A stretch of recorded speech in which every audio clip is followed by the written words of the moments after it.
fact that we're talking about it is I know. how good. Yeah. I've got a headache.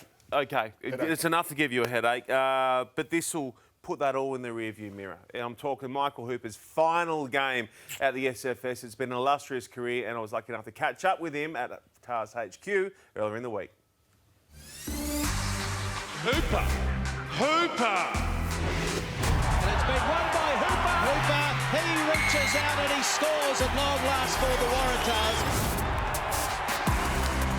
Well, Hoops, I generally find our chats go better if we're nice and comfortable. So I've made you a nice warm cup of cocoa. Thank you. Coffee. Yeah, cheers. Are we really doing this? Is this the last time round in the blue jersey in Sydney? Yeah, well, at the moment, yeah. Yeah, it's happening.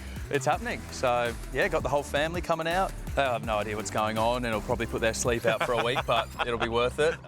As we close in on the end of your time at a Waratah level, what have you thought back on over your career at the Tars in particular? Yeah, you know what I'm thinking at the moment? I've never given this time thought until this week. And well, yeah, okay. no, like you kind of think, oh, it's going to end, but you never really give thought to the actual end coming. I remember my first game for the Tars, we played the Reds up in Queensland at Suncorp. You happen to go to the bathroom a bit on game day. I don't know if you remember, a bit of nerves kick up, Sure. So those things happen. And I was in the toilet and pulling out toilet paper as you do, and yeah, get your imagination going. But yeah, my hands are genuinely shaking. My first sort of Super Rugby game, and I was sitting there going, like, I've played for the Wallabies, but my hands are shaking. I was that nervous. Yeah, it meant a lot to me. You know, I grew up watching at Allianz Stadium to then playing. It was a big moment for me. How do you stay fresh? How do you keep driving yourself to the next ruck or to the next game or to the next victory? The first word that comes to my head is probably insecurity.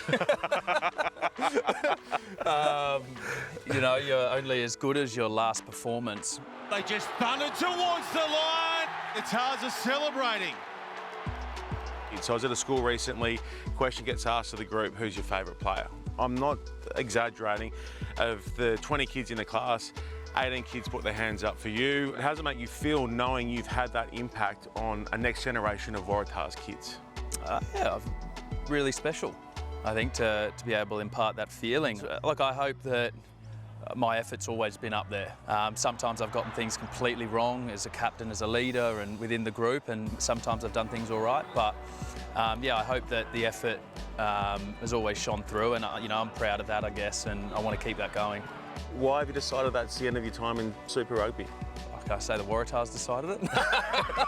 Charlie Campbell decided it.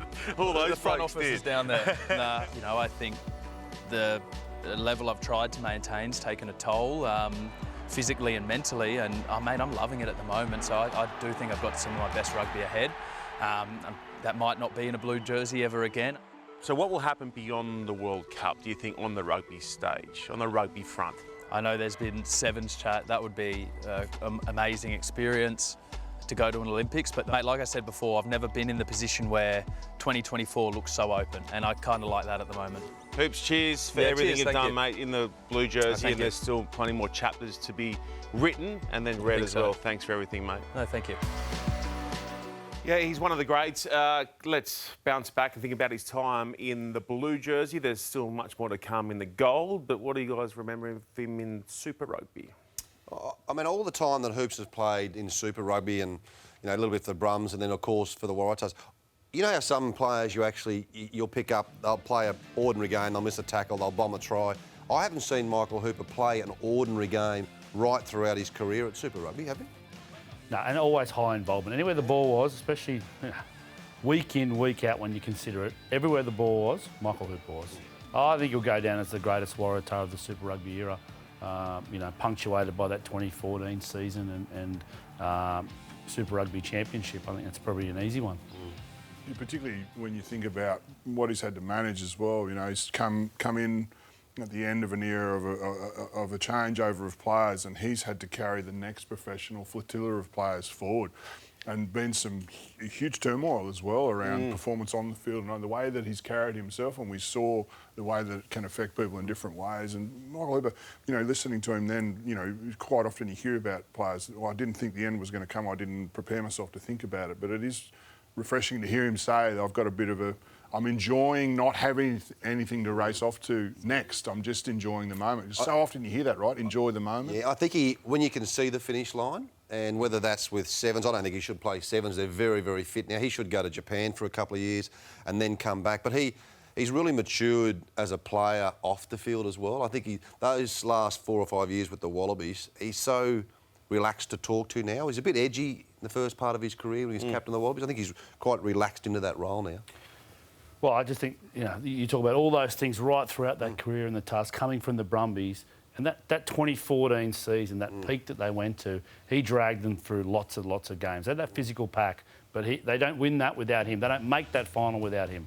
Davey Dennis was injured, so Hoops stepped in as captain in that monumental win in front of 60,000. How good that out at Stadium Australia. Actually, in that same chat with him the other day, he highlighted Dave Dennis as one of his most influential blokes that he played alongside and learnt heaps from.